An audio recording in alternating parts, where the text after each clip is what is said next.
Rodrigues. Não está endereçado a ninguém.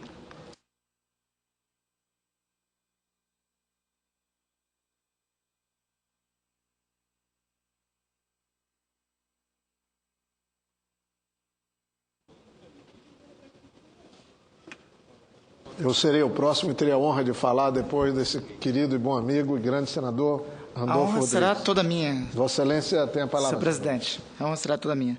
Senhor presidente, antes de iniciar meu pronunciamento, eu quero fazer a leitura aqui do comunicado do Movimento Passe Livre de São Paulo, em relação... O Movimento Passe Livre está, nesse momento, sendo recebido pela presidente Dilma Rousseff, e estive em contato ainda há pouco com uma das lideranças do movimento. Essa semana, o movimento foi chamado para uma audiência pública aqui na Comissão de Educação do Senado, através de requerimento de nossa autoria. E eu queria, antes de fazer o meu pronunciamento, fazer a leitura do comunicado público do Movimento Passe Livre, que diz o seguinte: a Presidente da República, a senhora Dilma Rousseff. Ficamos surpresos com o convite para essa reunião. Imaginamos que também esteja surpresa com o que vem acontecendo no país nas últimas semanas.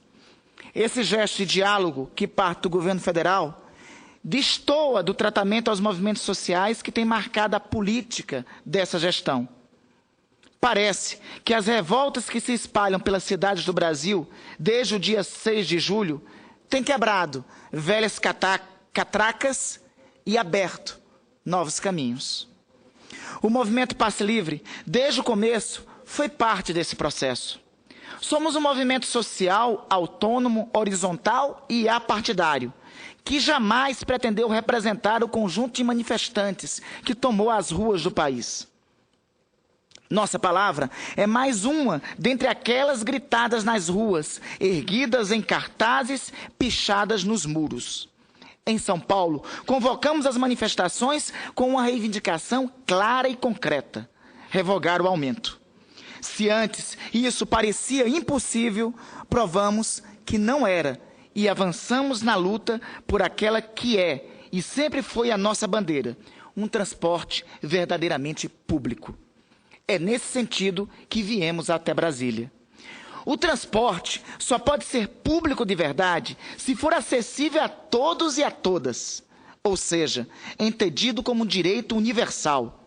A injustiça da tarifa fica mais evidente a cada aumento, a cada vez que mais gente deixa de ter dinheiro para pagar a passagem.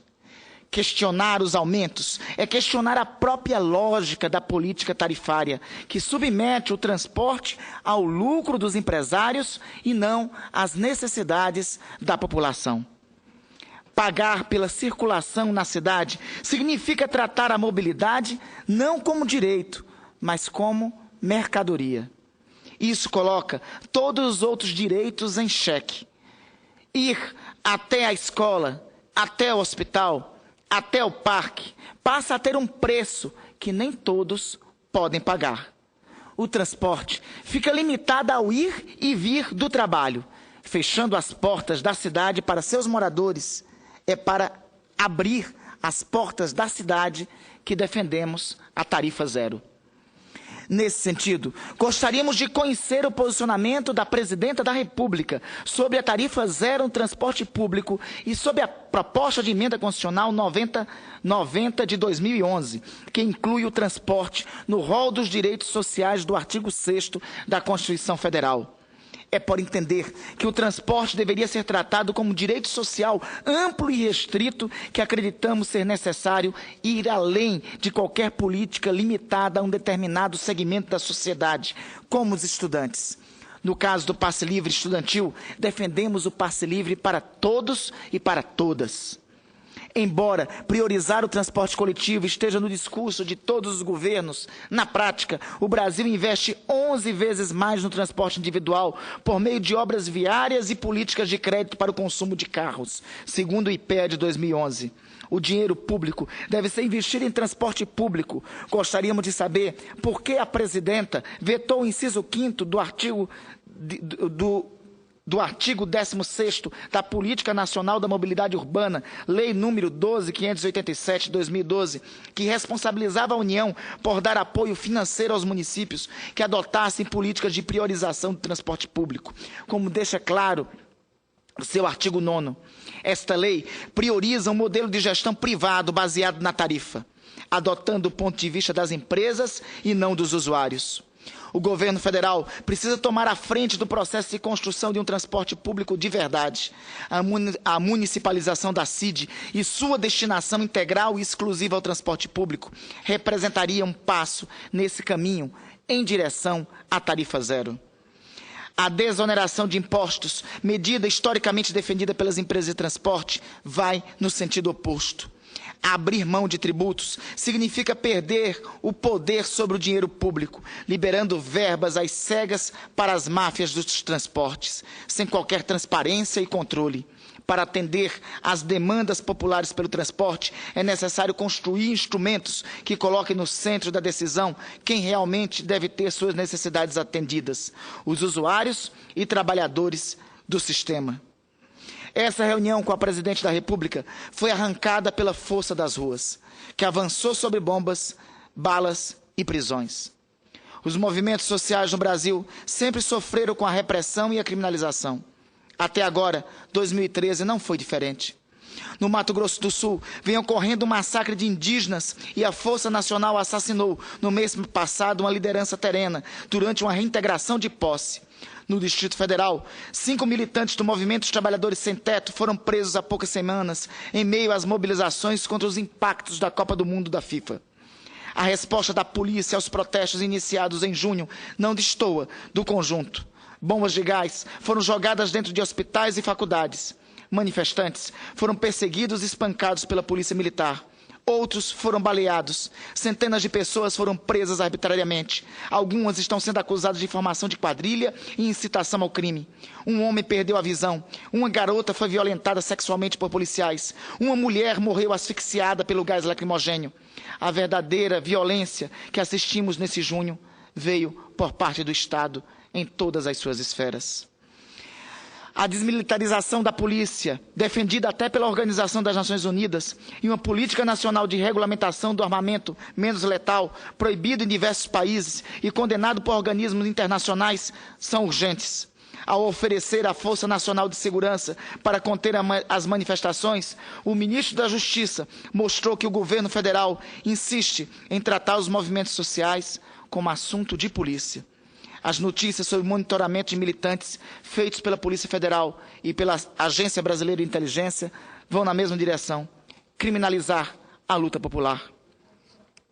Esperamos que essa reunião marque uma mudança de postura do governo federal que se estenda às outras lutas sociais, aos povos indígenas que, a exemplo dos Caiovás guaranis e dos mundurucus, têm sofrido diversos ataques por parte de latifundiários e do poder público. As comunidades atingidas por remoções, aos sem-tetos, aos sem-terras e as mães que tiveram os filhos assassinados pela polícia nas periferias. Que a mesma postura se estenda também a todas as cidades que lutam contra o aumento de tarifas e por outro modelo de transporte. São José dos Campos, Florianópolis, Recife, Rio de Janeiro, Salvador, Goiânia, entre muitas outras. Mais do que sentar à mesa e conversar, o que importa é atender às demandas claras que já estão colocadas pelos movimentos sociais de todo o país. Contra todos os aumentos do transporte público, contra a tarifa, continuaremos nas ruas. Tarifa zero já. Toda força aos que lutam por uma vida sem catraca. Movimento Passe Livre, São Paulo. Inicio, senhor presidente, esse pronunciamento com o comunicado oficial do Movimento Passe Livre de São Paulo, que nesse momento está em audiência com a Presidente da República. Como disse esse comunicado, a audiência conquistada, audiência esta conquistada e audiência que estes estudantes, esses jovens, receberam o convite a esta audiência com muita surpresa.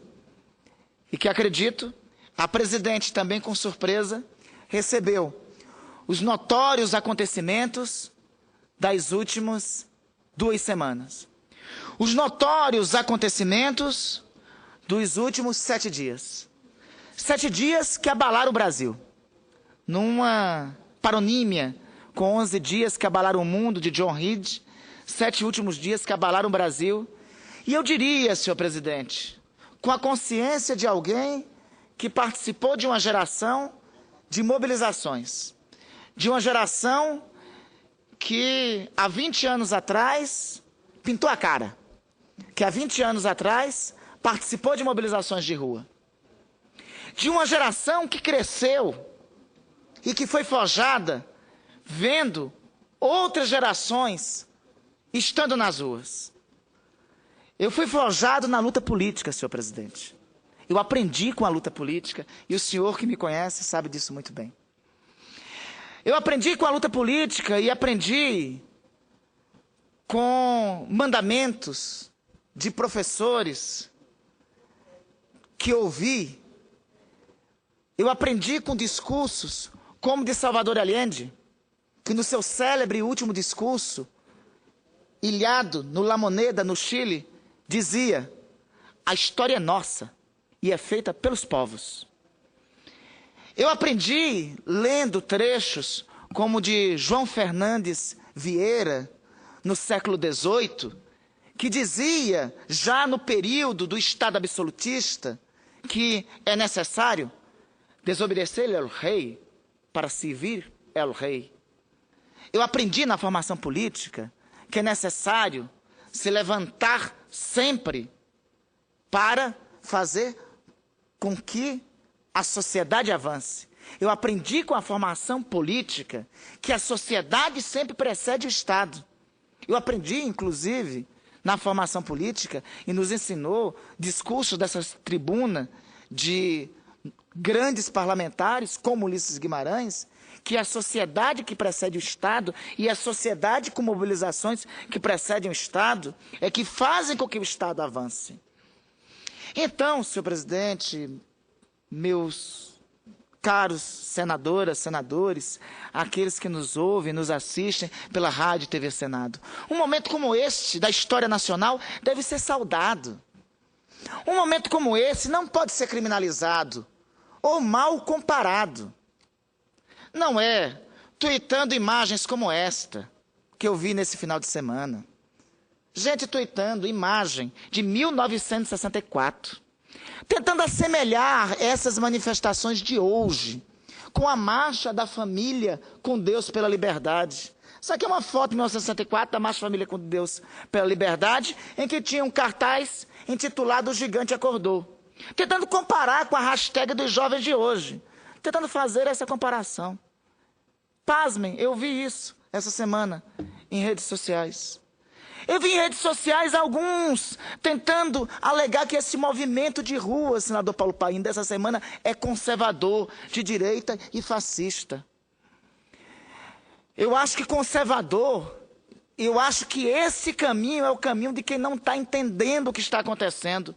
Se não vejamos, a Marcha da Família com Deus em 1964, a bandeira de ordem clara, lá era o seguinte: Deus nos salve do comunismo. Não é essa, não é esta a bandeira das manifestações de agora. Eu me reivindico alguém de esquerda, com formação de esquerda, com postura política de esquerda. Não é porque a meninada que está nas ruas, esta meninada que está nas ruas, que tem uma posição política avessa a partidos políticos, mas que dentre eles que estão nas ruas, de alguns, como do movimento Passe Livre, dizem claramente: nós somos um movimento apartidário, mas não somos antipartidários. É essa a declaração do movimento Passe Livre. Vocês ouviram ainda há pouco a manifestação do movimento Passe Livre. Isto não é uma manifestação de um movimento que seja antipartidário. É uma manifestação clara de um movimento que claramente tem posições políticas. E, convenhamos, um movimento que assume uma posição política clara de defesa do direito básico elementar do acesso ao transporte, que assume uma posição política clara de defesa do direito dos índios, que assume uma posição política clara de defesa do direito dos trabalhadores, que assume uma posição política clara de defesa do direito contra a criminalização dos movimentos sociais, não pode ser chamado um movimento desse de conservador. Portanto, aqueles que tentam ousar a criminalizar ou a rotular os movimentos que ocorrem nessa semana, dobrem a língua ao tentar isso. Talvez estejam tentando, e me parece que um dos artigos mais lúcidos que já vi nesse final de semana, de análise do que está acontecendo, é do senhor Mino Carta, no editorial da Carta Capital. O que ocorre é que outrora existia, na minha geração, senador Paim, a minha geração foi às ruas. Eu tinha um partido político que ia às ruas e se orgulhava de estar às ruas e levando sua bandeira. A minha geração foi às ruas, pintou cara, pintava de vermelho, ia às ruas com a bandeira e não tinha problema. Só que essa é a minha geração. E a minha geração, meu partido político, naquela época, tinha condições de fazer isso. A pergunta é, hoje tem? A pergunta é, por que hoje não tem? O que aconteceu nesse intervalo que perdeu a credencial de estar nas ruas e de empunhar e de levantar a bandeira? Ao invés de tentar criminalizar e rotular, será que não é melhor refletir e perguntar? Por que perdeu a credencial e a identidade? Ao invés de tentar rotular e criminalizar, será que não é melhor perguntar por que perdeu a identidade com a meninada? Por que não se identifica mais com essa geração de 18, de 20 anos? Ao invés de tentar criminalizar e rotular uma meninada que está no Twitter, no Facebook, nas redes sociais, no WhatsApp, que está na internet e de repente resolveu sair da internet para ocupar as ruas, que compreendeu de um momento para outro que não é só nas redes sociais que se muda o Brasil, mas sim na luta concreta, que compreendeu isso e utiliza das redes sociais o mecanismo concreto da mobilização. E com esses novos movimentos sociais não se vale mais as velhas ferramentas de luta. O que está acontecendo é um processo novo, rico e maravilhoso. Não tentem ser anacrônicos. Anacronismo é uma categoria da história que significa o seguinte: tentar fazer a leitura dos acontecimentos de um tempo com as categorias do tempo passado. É a mesma coisa, tentar a geração de 68... tentar entender a geração da luta pelas diretas e da luta pela anistia ampla com seus valores. A geração de 68 e a geração da luta pela anistia e pelas diretas, tentar entender a geração dos caras pintadas com os seus valores. E a geração de 68, a geração da luta pelas diretas e a geração dos caras pintadas, tentar entender a geração de hoje com seus valores. Não tentem ser anacrônicos. São outros valores, são outras formas de lutas. Eu não vou adiante nesse antipartidarismo. Não acho que seja esse o caminho. Mas o caminho também não é criminalizar e também fazer rótulos. E também colocar no gueto essa mobilização. Essa mobilização deve ser saudada e deve ser separada. Está claro que os atos de excesso são exceções. Não significa o centro da pauta que eles estão defendendo. E convenhamos, a pauta que eles estão defendendo não tem nada de conservador. Não tem nada de conservador e não tem nada de golpismo. Defender saúde pública, defender educação e defender rejeição da PEC 37 e transporte público de qualidade. Não tem nada de conservador defender saúde pública de qualidade. Aliás, conservador é manter... Conservador é o Estado brasileiro, nos últimos 22 anos, sufocar a implementação de um dos melhores modelos de saúde pública do mundo, pela falta de investimento e subvenção, pela falta de investimento e subvenção à saúde pública e pela condescendência à saúde privada. Convenhamos, o Brasil gasta $385 por habitante na sua saúde pública. Nós gastamos menos por habitante na sua saúde pública que Uruguai, Cuba, Costa Rica, Cuba e Argentina. Em 1980, o governo federal gastava 75% com a saúde pública. Hoje, o governo federal gasta 46% com a saúde pública.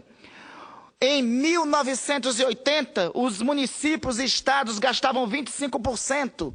Hoje, estados e municípios gastam 54% com a saúde pública.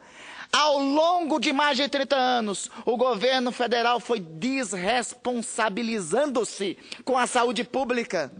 A saúde pública foi sucateando-se. Em 1988, nós constituímos um sistema único de saúde, universal e gratuito e de qualidade. Ao longo de 25 anos, nós não implementamos esse sistema de saúde.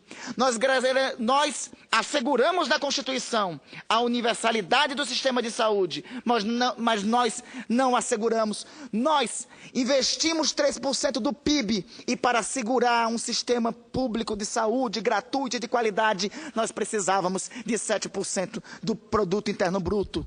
Nós precisávamos ter aprovado aqui 10% da receita bruta da União para ser investido na saúde pública e nós não aprovamos. E isso é bandeira conservadora? Ampliar os investimentos na saúde pública? E convenhamos, por mais que seja saudado a vinda de novos médicos, ela por si só não resolve. Ela tem que ser combinada com o aumento do investimento na saúde. Essa é a medida que deve vir. Ela deve vir acompanhada com o investimento de 10% da receita bruta da União para a Saúde. Era esta a medida que deveria ter sido anunciada. Não podemos, no momento de mobilizações de rua, nós não podemos nos contentar com a síndrome de Maria Antonieta, que no meio da Revolução Francesa, perguntada pelos seus auxiliares que o povo queria pães, e respondia que se não tinha pães para o povo, se concedesse os brioches. Nós não podemos, no momento de mobilizações populares de rua, conceder ao povo os brioches.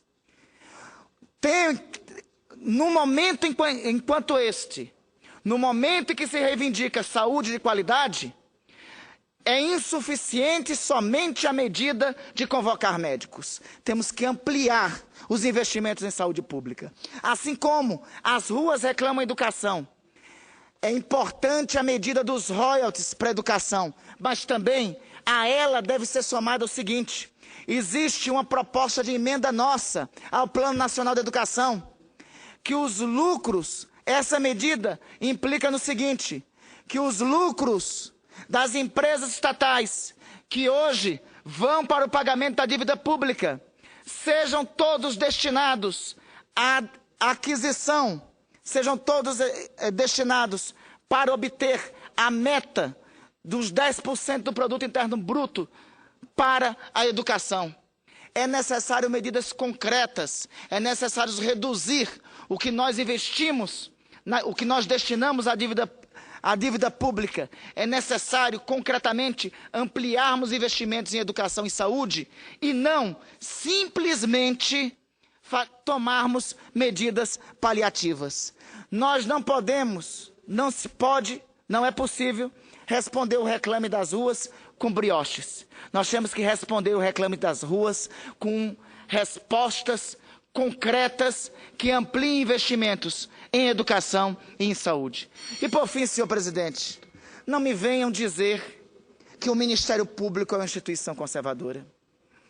Foi o Ministério Público que socorreu a cidadania nos últimos 25 anos. Foi o Ministério Público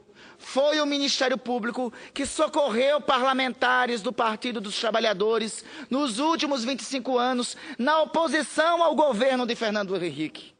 Foi o Ministério Público que defendeu os direitos difusos e coletivos nos últimos 25 anos. Foi o Ministério Público que defendeu o meio ambiente nos últimos 25 anos. Não foi promotores de justiça e procuradores da República que torturaram durante a ditadura militar, que cometeram tudo quanto foi de tipo de atrocidades.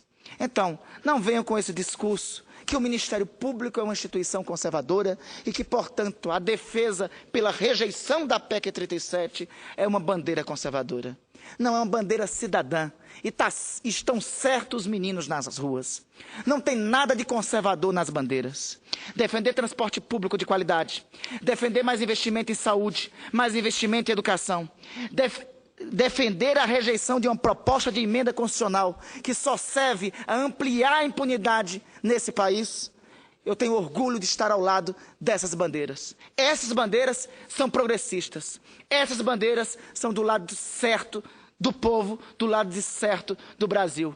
Enquanto estiver povo nas ruas, esse país avança. Mais uma vez, estou com Allende. A história é nossa e ela é feita pelos povos.